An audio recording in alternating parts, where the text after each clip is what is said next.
Hi, good evening. Welcome to Ubuntu Sports. We are live today, the 1st of September. It's a new month, but the program continues. On Friday, we bring to you a program we call Ubuntu Sports and tell everyone that we are here to update you concerning whatever is happening in the world of Zambian football. Lameck is with me tonight just to discuss a lot of topics that we have. Good evening, Lameck. Welcome to Ubuntu Sports. As usual, it's a Friday.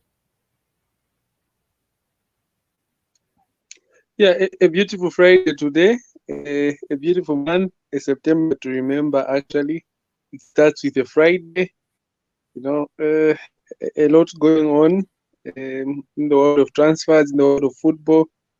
We have a lot of activity going on, and we wait to break it down for our followers, our viewers, and everyone who has been following our program. Great. You've touched the issue of transfers. Let's start from there. Let's start with Patson Daka. In the morning, the news was that he's going to AC Milan, but this evening everything has changed. We're told he's going to Bournemouth. Is that a good move for Patson Daka? Yes, Patson going to Bournemouth, it's a good move for him. It's a good move for his confidence. And then one thing that we don't need to forget is that Patson Daka has always indicated from the start of the window that he wants to stay in England. And then it was up to Leicester now to weigh in the options that were coming in for him. Issues to do with the price tag, which I still feel wasn't. In as much as people tried to talk so much about it, I think it wasn't really the main issue. I think it was just about the approach that the clubs that wanted to sign him were looking at.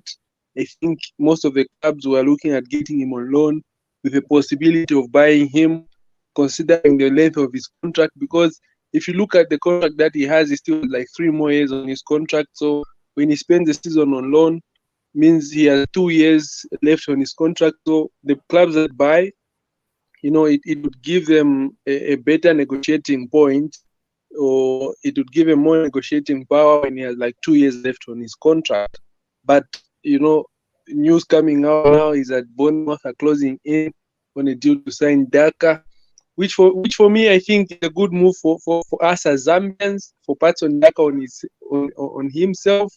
And then for Leicester City, I think it's also a positive on their side, because they get to cut down on their wage bill. They've gotten rid of a good number of their players, but again,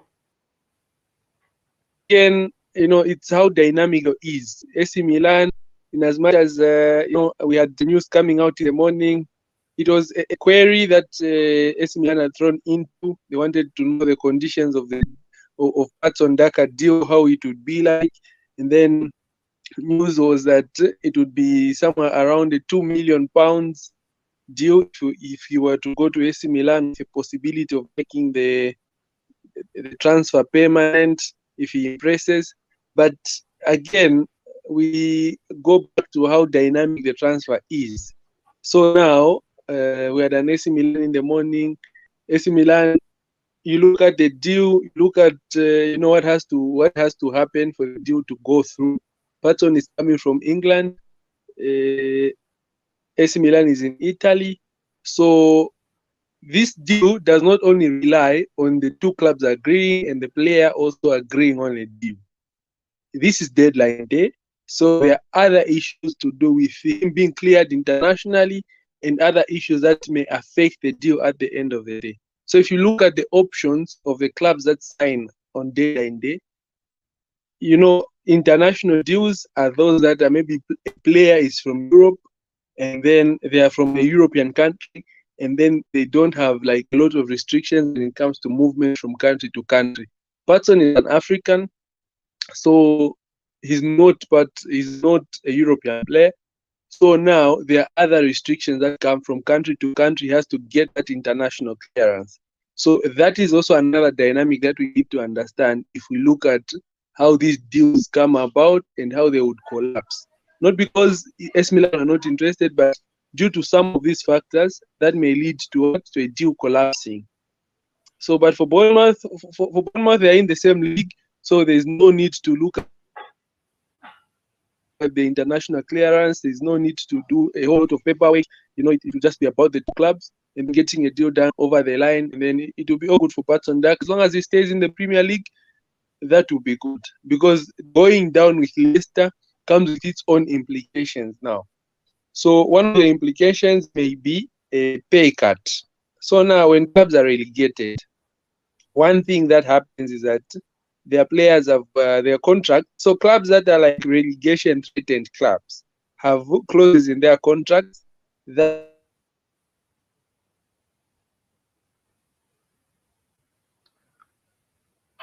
All right, we seem to have lost Lameck there. Good evening, Abia. Welcome to Ubuntu Sports. Thank you so much, Reuben, and good evening to the viewers. It's Good to a have lovely you. Friday again. We're discussing about Patson Daka in the morning. The news was that he's going to one of the big clubs in Italy, which is AC Milan, 7 times UEFA Champions winners. But the news this evening has changed. We're being told that now he's close to signing for Bournemouth, a Premier League club. How do you rate that move, Mr. Abia? Patson Daka joining Bournemouth. It's a plus for Patson Daka because if a player can remain in the Premier League, it was a good move again to AC Milan, again AFC Bournemouth. It's also a good move because like AFC Bournemouth is a good move because this Patson Daka of ours will find a good time, playing time in the pitch because most happened in the cases where, as he was at Leicester City, he was coming from the bench. So I think this time, if he is truly that he has signed for FC Bournemouth, I think assurance of game time may be there. So it's good for Patson Daka to continue thriving in the Premier League because if a player can be maintained in the Premier League, that means he's a good player.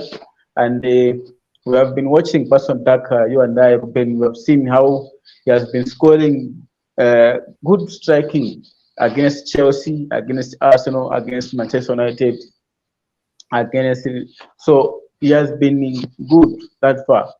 And I was hoping that he can also join the former Enoch Mwepu's team, Brighton.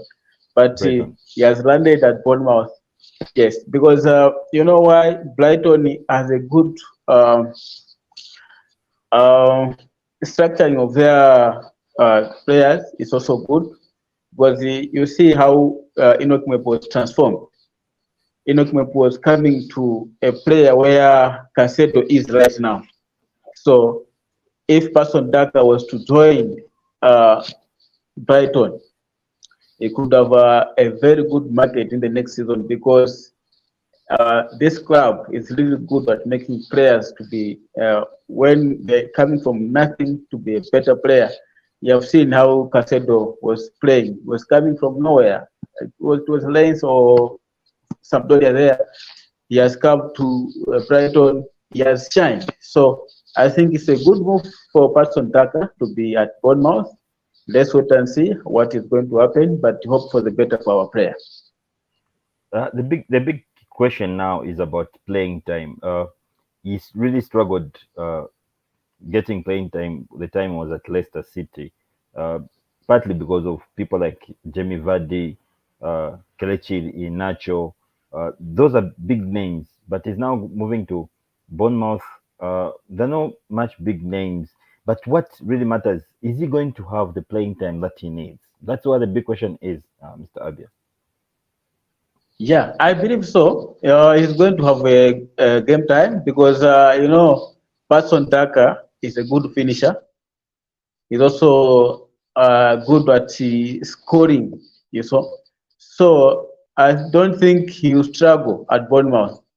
There at Leicester, this player was bought in the sense that the coach was thinking that he's a backup for Jamie Vardy because Jamie Vardy was about to retire. So coming out from the bench, I think it was also a plan for a replacement for Vardy. So, you know, when the coach has brought you and then the coach has also been fired, the new coach that comes in also comes with his ideas. So I think that's what went wrong for Person Daka. But I think he won't struggling for game time, because when there is competition in the team, fighting spirit also has to be there. So if there is no fighting spirit in the team, I don't think the player can thrive. But I have no worries for Person Daka, because he has played at Leicester City for 2 seasons. So I don't think he will struggle at Bournemouth. Great. It's good to have Lameck back. Lameck, hope you are able to hear us. I was asking Mr. Abia here, talking about Patson Daka's game time, which he was lacking at Leicester City. This season, he has not played any match. Do you think his move to Bournemouth, now he is going to have game time? Yes, Patson moving to Bournemouth, for me, I think it's a good move. I think he will go to Bournemouth and will actually deliver at Bournemouth. He still has a lot to prove, because for me that's why I think he has insisted on staying in the EPL, because he still feels he has a lot to prove, and he has a lot that is in stock that he has to show the world. Because if he left, people would have concluded that no, he has failed, and he's one of those players that come into the EPL and fail and go to another league that is way easier. But for Patson, I think it's a challenge to him now to go to Bournemouth and then perform. At Leicester City, you know, he's faced a number of struggles in his first season. He's faced a lot of struggles. In his second season, again, it was a struggling season. The team did not play according to the Leicester that we've come to know. They were demotivated. They looked demotivated. They didn't play with a lot of purpose. And then coming to Bournemouth, I think Bournemouth are a club that wants to survive. You know, they want to reinforce and possibly survive. So Patson knows what's at stake.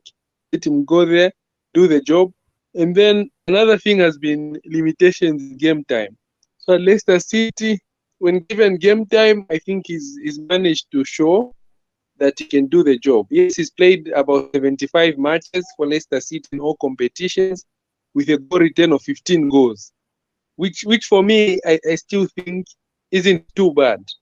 If we put him against the Haalands and the like, yes, it will be way too low of a number, but I still think a return of 15 goals in your first 2 seasons without getting a regular first 11 game time, it's difficult, because you always come from the bench.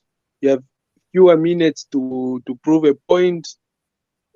It's a difficult league. It's a strong league, and everything that, you know, everything tends to work against you. But let him go to Bournemouth, and let's see if he can. Once the deal is done, we may now need to now focus on getting him settled in his new team and see what he can do for his new club. Right. We hope Patson Daka all the best as he's closing on his move, joining Bournemouth. Let's move to a different topic now. Let's look at what has been trending, especially on social media and worldwide in terms of world of football. Immediately we saw Spain winning the World Cup. The FA president for Spain was caught on camera kissing one of the players, and this has brought a lot of noise on social media and in the world of football. And the latest that we have is that the FA president has been suspended, and there's so much pressure for him to resign. Lameck, how do you react to this story? Yeah, you know, ethically, you know, if you go the ethical way, everyone would have expected the FA president to resign from his post. But for him, I think he has still insisted that the kiss to Hermoso wasn't intentional. It was something that was done as you know, as a reaction to them winning, or it was part of the moment, not something that it was planned or it was ill-intentioned or something like that. But to some extent, you would agree, because if you look at the video, you analyze it well, you may still, you may give him the benefit of doubt. But again, the world is against him. We have we've seen a 3 months ban by FIFA. We've seen an investigation going on against him. But I hope at the end of the investigation, he may be seen clean. We've seen a lot of people, a lot of teams that have come on board to support the girls. And the girls have also stood up against the action that was taken by the president. It's like total chaos right now, because a lot is being said, a lot is going on, and then the information that whatever transpired is subject to interpretation. So now it depends on how you interpret the same information. But again, another thing is that a wrong is a wrong. It doesn't matter, the amount of justification. A wrong is a wrong, and then what is right should be done. Which at this point, people may feel resigning may be the best, but I still feel, we need to give him that room to be heard. Let him be investigated. After the investigation, if he's found guilty, then let him step down. But if he's clean, I think we may also give him a benefit of doubt. Sometimes when you are happy, you get carried away by the moment and maybe do something that at the end of the day you would realize that you messed up. For me, I'll still give him a benefit of doubt, but we'll let the authorities do their job, let the investigation go on until their logical conclusion, and then we can have that discussion. Great. Mr. Abia, I've seen you want to come in as well.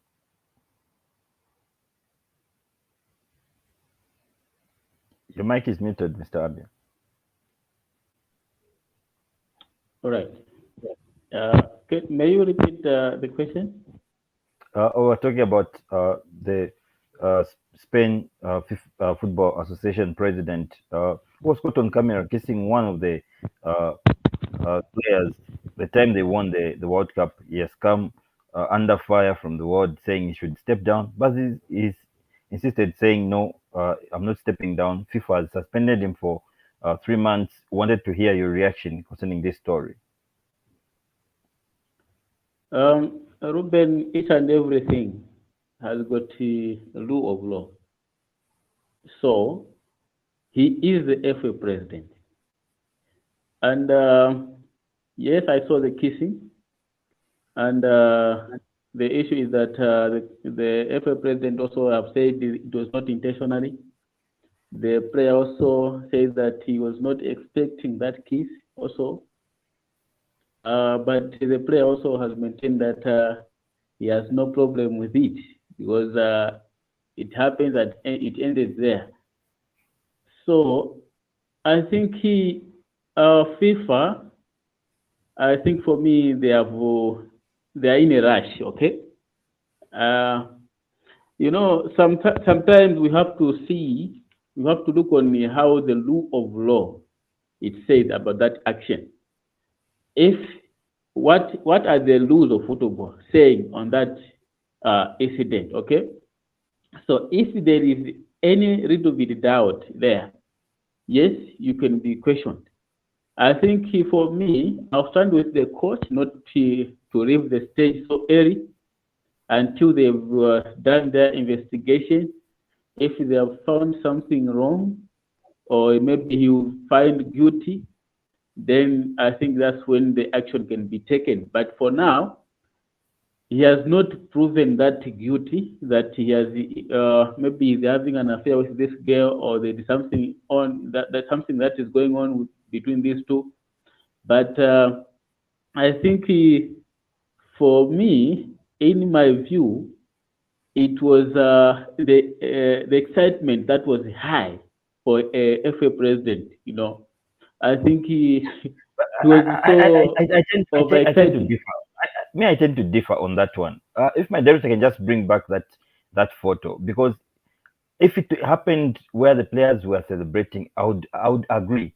But this was a time when they were giving out the medals. Lameck, Yes. this can you can say this is because of the excitement. He thought about it because yeah, Lameck, I don't know what you feel. Look at this. Do you see this as excitement? You know, the difference, like the photo that is like where the player is being lifted. You know, what is there is the fact that that is a female player. If the opposite was going to happen, if the male player was being carried, I think not much would have been said. The kiss on its own, you know, the photographic image and the video, I think they are they give two different narratives. You know, you watch the video, you know, it tells a whole different story because of how the action happened. Yes. But if you look at the still video, you'd crucify someone. But for me, I still feel, you know, let FIFA, UEFA, and other bodies, you know, do their thorough investigation. After the investigation, let them come up with, you know, a ruling that they will do, and then we can now have a discussion on if he was guilty or he wasn't. Because if you watch the video, it doesn't look like it was something that was ill-intentioned or it was something that was planned, because of how the players were passing. Yes, everyone was receiving like a peck on the cheek, which, you know, it now goes back to culture. You know, what environment do you come from? What are your beliefs? Because in the Zambian culture, you know, even giving a peck, you know, a simple peck to someone of the opposite sex, you know, would bring up a lot of issues. Much, you know, going to the lips is a no-go area in our culture. But if you look at the Western culture, it's something that they've embraced. And then for them, you know, a peg is something that you can do day to day with workmates, with whoever you are found with in close proximity. But on the lips, yes, you can always, like, there's that exception. But for me, I still think we can just let FIFA do their investigations. Maybe we'll give him the benefit of doubt. Maybe he's right. It was just, you know, due to the moment that he was in, excitement and the like. Or maybe if he's investigated and found the opposite is true, then, you know, you know, I'm seeing a comment. How many players did he kiss? The other thing that makes is this. The other thing that makes is this. I think we saw Have Leonard kissing Leonard, okay?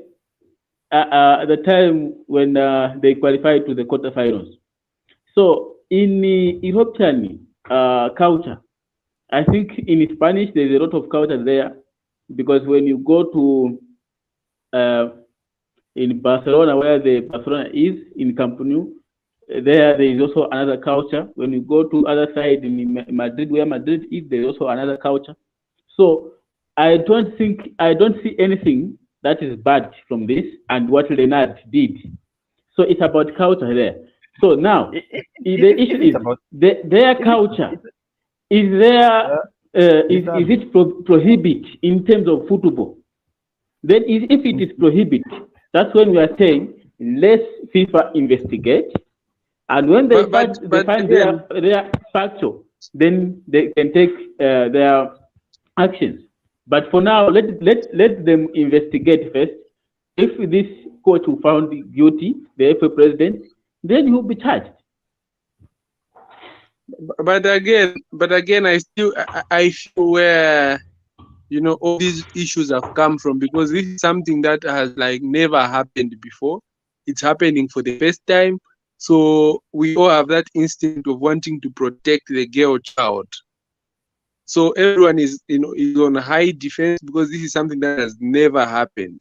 But if you go down to the culture, you know, the different cultures that we come from, you know, a peck, a hug, these are things that are allowed in different cultures. So if you look at the Spanish culture, majority of it, these are things that are allowed, because a lot of other players, like I saw a comment of asking how many players the president kissed. You know, I may not keep hold of the number, but a majority of that Spanish team received a peck, you know, from the president. And then none of the other girls are being talked about, but this one girl that was kissed on the lips. That is one issue that has like really, you know, has been on fire the past few weeks, the past few days, has been on fire. Which, yes, there's need because it's something that is happening for the first time. But for me, I would still give the man a benefit of doubt, let investigations take place, and then after we can now discuss after we have findings from the investigators. Lameck, if you can go out and check the information, the age of this girl and the age of FA president, it's like this one is like his own daughter. Okay, so I don't think why even FIFA but it's has not, to go ahead but it's and not do the about investigation. it's not about being of a younger age, or it's about, you know, ethics. The action. Yeah, it's about the action, ethics, and then because you know we've seen a lot of accusations. Even our own Zambia coach, you know, we had another story where the coach was being accused of touching one of the here in Africa it's understood. On the here chest. in Africa it's understood, but in the European countries I don't think I have. Mr. Abia, let's put it in record nicely. There is no law that segregates about Africans and Europe. Yeah, it's about the action. No, we know our culture. We know our culture, Reuben. Our coaches can't do the same thing. All right. This has got a lot of debates because others are saying, was she the first player to be on the podium from Spain? And if you check the footage, she wasn't. That's why the issues are arising. It's like this was a targeted kiss, but let's wait for FIFA to hear what they will give after the thorough investigations. Team, we need to move because time is not with us. Let's bring it into the local. Not before we go to the league. Let's start with the continental. Power Dynamos last weekend confirmed to move into the next round. Of course, with Musa shining at home, beating Kano by 3-0. Let me start with you, Lameck. Brilliant results from Power Dynamos and Musa there. Yeah, you know, good results from both teams, but I still feel Power have a lot of work to do with their team. I think they need to up their socks. They've bought a good number of players, yes, on the wings, which I think on the wings wasn't really their biggest problem. I think their biggest problem was the attacking midfield positions. And then, you know, the creativity around the team. Yes, they have Joshua Mutale, they have Mulambia, who are there like the engines of the team, but those boys needed other players to come in and supplement whenever they ran out of ideas, which I think in their recruitment Power, they haven't really dealt with that part of the team. So now, one of the issues that is, you know, that we focus on is that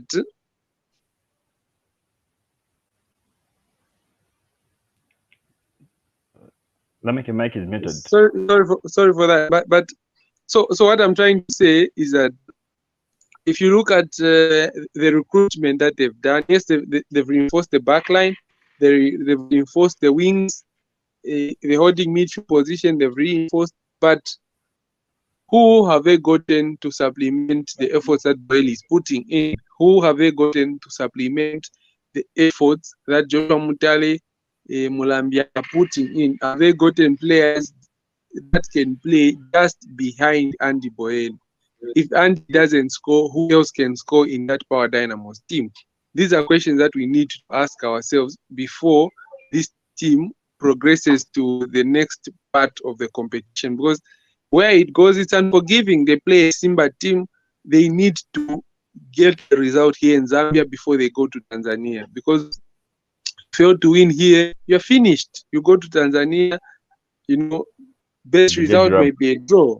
You may push for a win, but not many people are like you've seen teams like our Ali losing in Tanzania. Power Dynamos just lost a few weeks ago in the same Tanzania. So, the terrain is unforgiving. It's up to the coaches to do a lot of homework on their part. And for me, I still feel they still needed, I think, a player or two that can play just behind Boeli or may supplement the efforts of Andy Boeli. For FC Muza, brilliant display against a Sport team. What lies in store for them against the Diables of Congo? Diables is a tricky team. They come with experience. They've played this CAF Confederation, CAF Champions League for a number of seasons. So Muza, with their lack of experience in the competition, look at the playing staff that they have. We'll still look at the competition. They have the talent, they have the quality, but again, we'll still need to look at the fact that they needed a little bit of experience. We won't crucify them, we won't judge them, but I feel they need to be on top of their game. Make sure, get your result when you're home. If you can get a 3-0 here at home and then go away, if you're going to lose a 1-0 margin, be as solid as possible. If you have to defend deep and not play an open game, you have to do that. What we can't do is discourage FC Muza, tell them they can't do it. They can do it like many other teams have done. They can do it. What they only need is to just plan better for these matches. There's nothing that is impossible in football. We don't have underdogs anymore. So Muza going in should be a team that opponents should be scared of, because for them to reach that point, they deserve to reach that point because they got the result. They do not play against weak teams. They played against stronger teams until they go to a point where they're able to compete and represent Zambia in the competition. What we want is to get back our full slots so that we may have more teams representing us. But since we have the two teams, what we need is to give them our full support in hope that they can go and deliver for us as a country. Right. Mr. Abia, do you agree with the submission by Lameck? Yes, I agree with him. So I think I'll just add a little bit because a lot have been said already. For Power Dynamos, they really need to up their game because the team that they were just playing previously, I was expecting them to beat this team home and away. But I felt bad even after playing at home, failing to score as many goals, but only the one goal that was a penalty, and that was a big up for them to go through. So I think the team that they are facing right now, Simba, is not a team to underrate, is not a team to underestimate, as already stipulated by my fellow brother there, Lameck. So another thing is when these Zambian clubs are playing continental football, they sometimes focus on continental football and failure to focus on the Premier League. So I'm just urging these two teams not to take that action again. They have to focus on both continental and local league. Because if you fail short in the continental, you find it hard to fight in the Premier League to get that 2 slot again.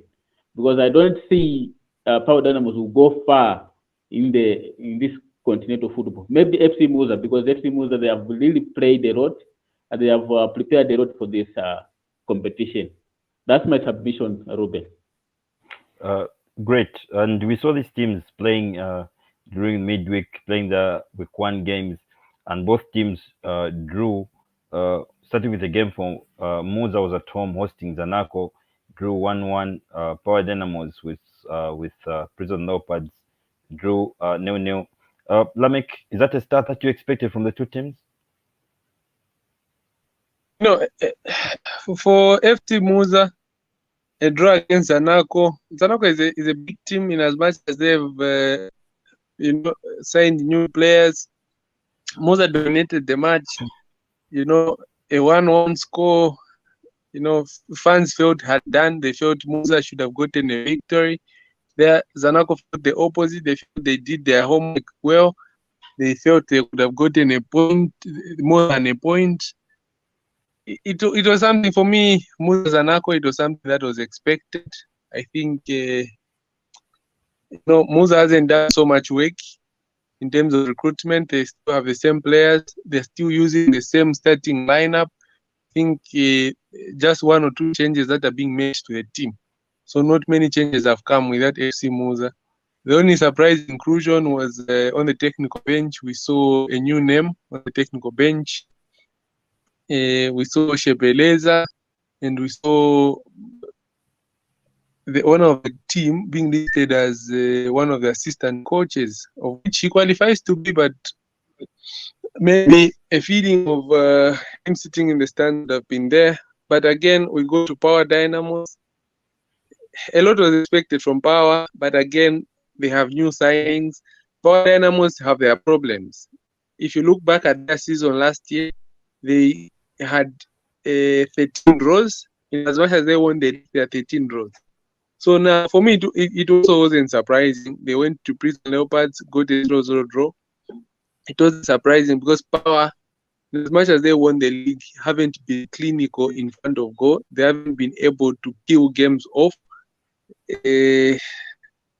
They'll still need to work on getting the goals. Yes, they have a tight defense, but they need to work on getting those goals because scoring has been their biggest problem. They have Andy Boyle who is banging goals for them. Is it not enough? Yeah, and Andy will get them the goals, but when you're playing a team that will block Andy Boyle, you need other players to come to the party, other players to score for you. But if you don't have other players that can score, if Andy can't score, then that is a problem that the team now needs to sit down. Chipepo and his technical bench now need to sit down because now we're nearing the end of the window. Chipepo and his team now need to sit down, identify one player that can come in and supplement the effort that Boyle is putting in. Boyle will give you 100% a number of games, but there are games that he may not give you 100%. So you need other players that have enough character that can come in and deliver when the team needs someone to deliver. Great. And it's unfortunate that the transfer window is also closed because when you have one top man there, when that top man got injured, then he was suffered. So I feel pity for Power Dynamos. All right, thank you for that addition, Mr. Abia. Though I wanted to turn you to the changes at NKANA. We've heard that Coach Benson Chambeshi has been given an administrative leave, and in Zambian football, that mostly means that you're fired. And the new coach, who is his assistant, first assistant coach, George Chilufya, will take over as head coach. Those changes, how do you make of it? Just 2 games in the league. I think management of NKANA have missed it because there is no way you can fire. Anyway, I use fire because administrative leave is the meaning of firing the coach. Because when you replace them with your assistant, it means that there is no coming back to the old coach. So firing a head coach and getting his assistant, I don't think there is any difference there because it should be the same style. If he was an assistant, why was he not assisting his head coach to up his style in order to help the team? And I don't think this will help the team because you see, Reuben, when you sell out players, big players, find replacement of those players. But you can't have been selling no replacement. How can the team improve? I'll give you a little bit of doubt there. All right, let me bring Lameck. Lameck, you've heard the changes at NKANA. Just after 2 games, 2 league games, and you've seen these changes, what do you expect? And NKANA is away. They're in Southern Province against Eagles. Yeah, we start with the Eagles match. Choma has always been a difficult hunting ground for NKANA. They've good results that they've got has been scoring draws. They've lost a number of games in Choma.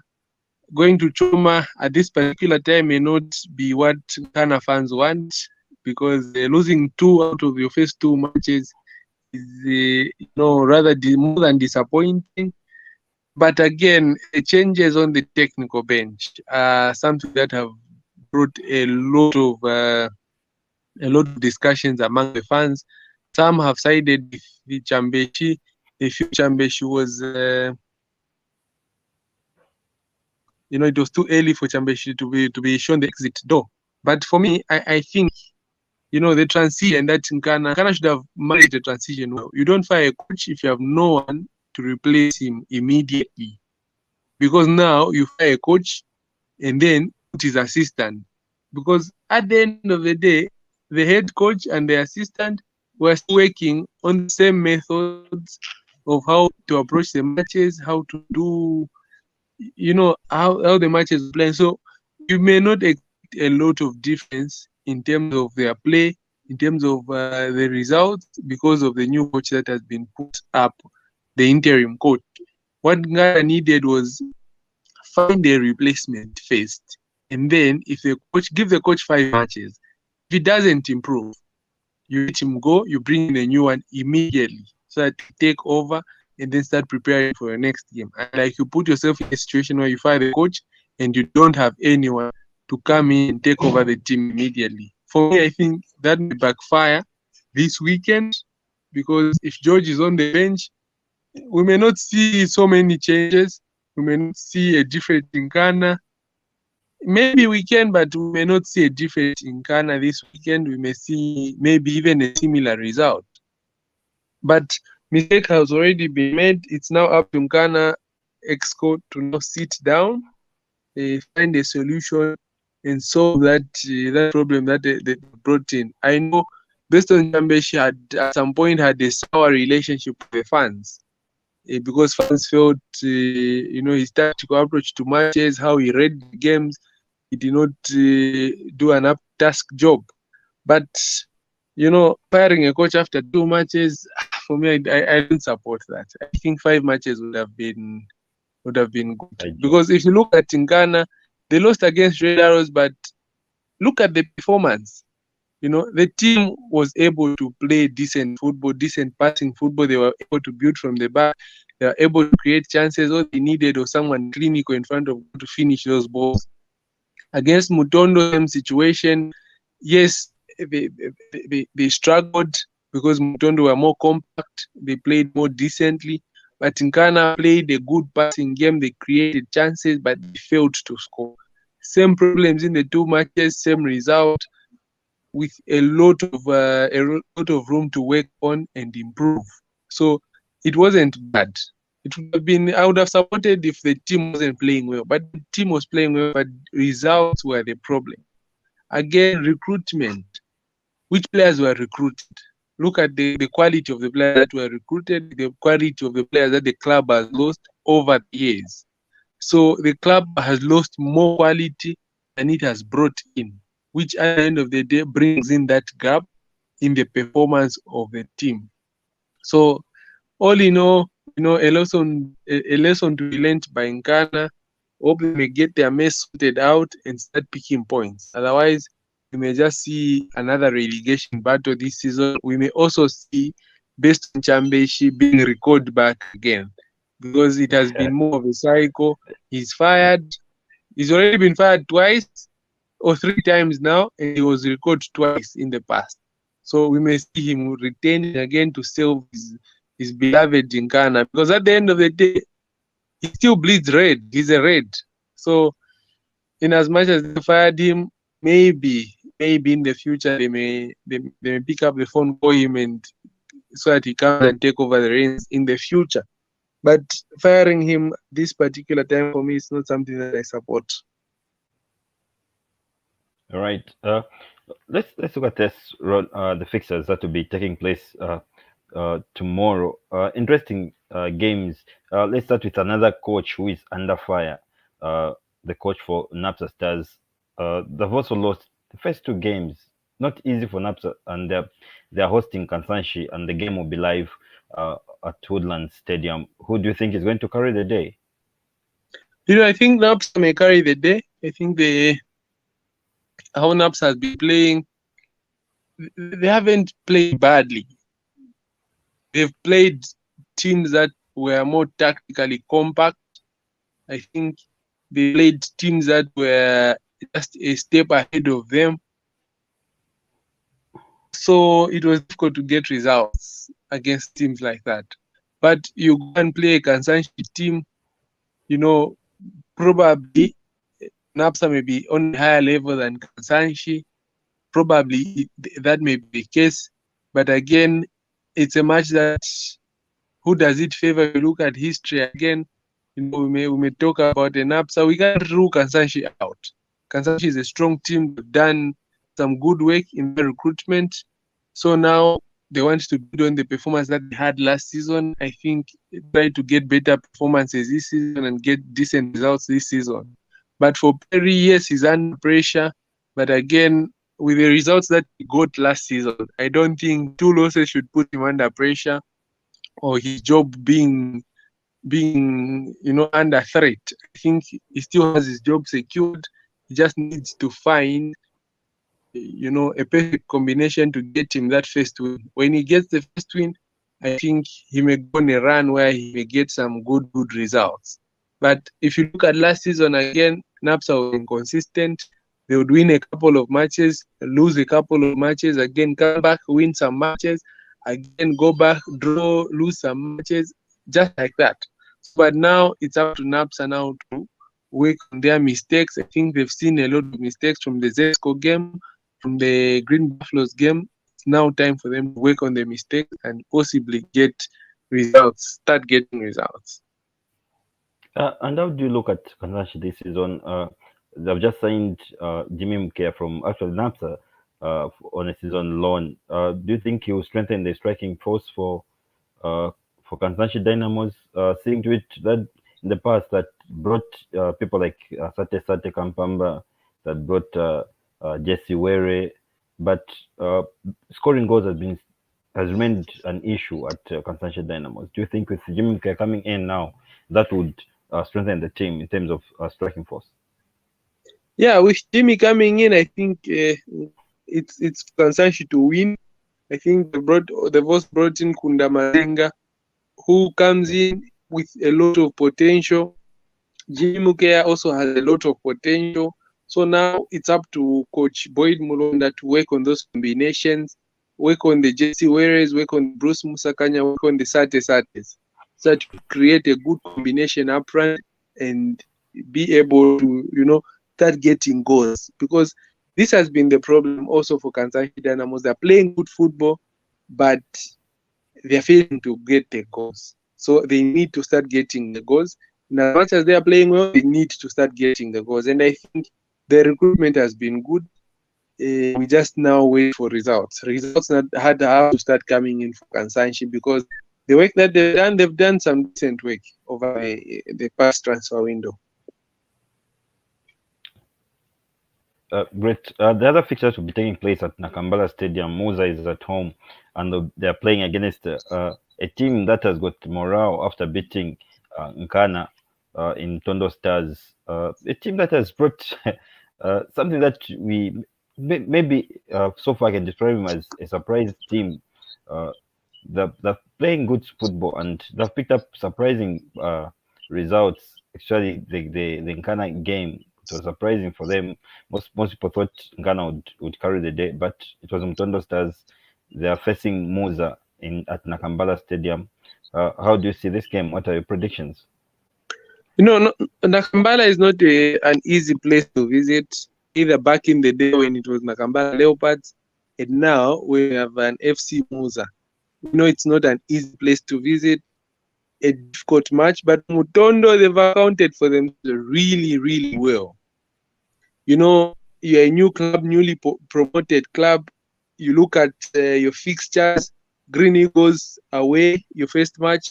At home, you play against one of the most successful clubs, one of the biggest teams in the league, NKANA team, and you manage to get 4 points out of a possible 6. Huge huge result for them. But they go to a Musa team that has been known to get results at home. So now for Mutondo, it's about character. They need to go there, show more character. The same character they showed when they played against NKANA, the same character that they showed when they played against Eagles. Let them go there, show character.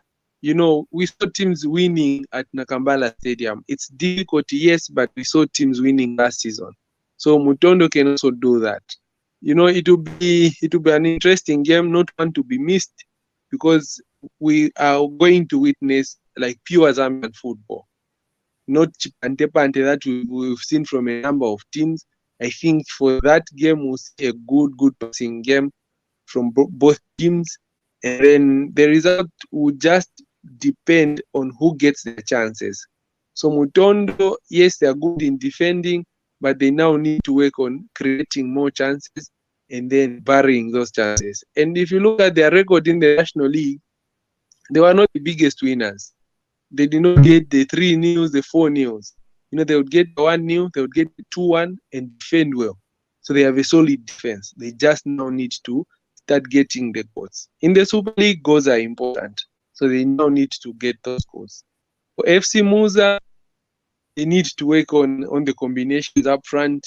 Yes, Andrew has scored, but has scored 2 penalties so far, which at the end of the day, there are goals, yes, but we may need to see more of infield action from him, from the other players that Musa has. So a lot of work to do, but an interesting game that one will be.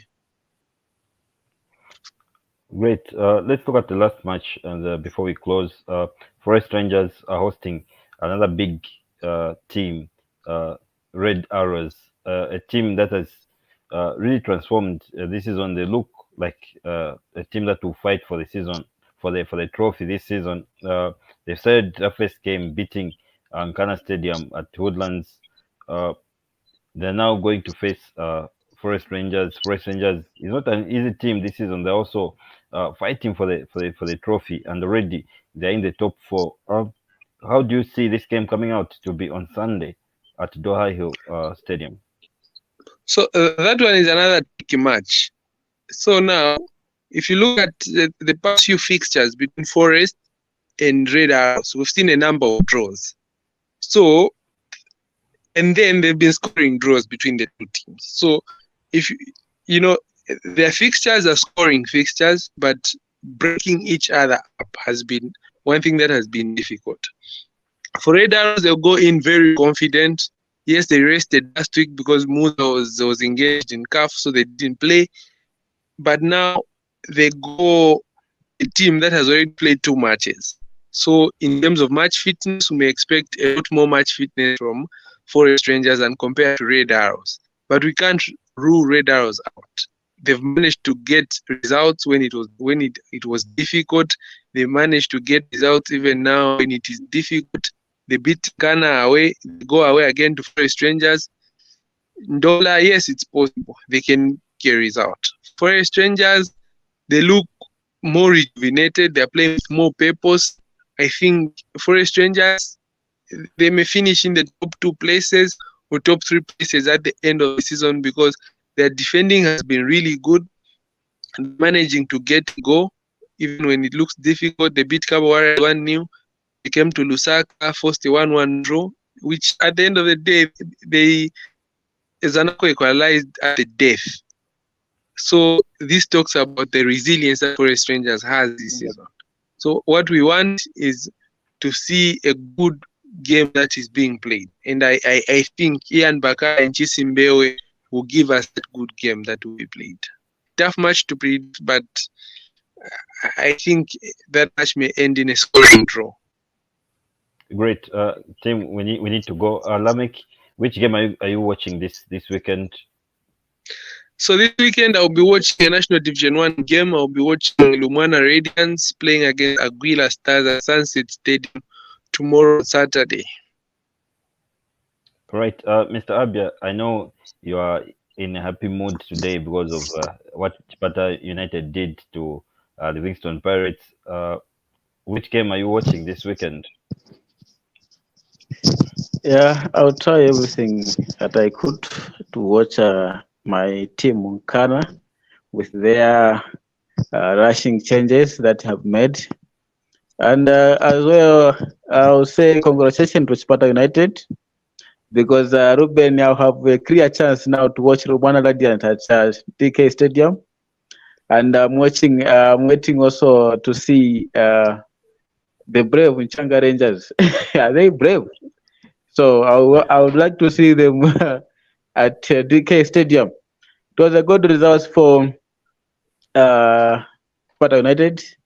As I narrated last time, Ruben, that this is a team that has not been beaten by any team in the in Eastern Province Division 1, even in the playoff.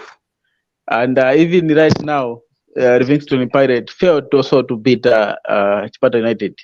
So I hope that this team may go on and remain in the National Division 1, may also go ahead and reach Super League match. So I hope for the better for Sparta United because this is the only team that have been show the composure and the passion of football that they can thrive. So I hope for the team to do well. All right.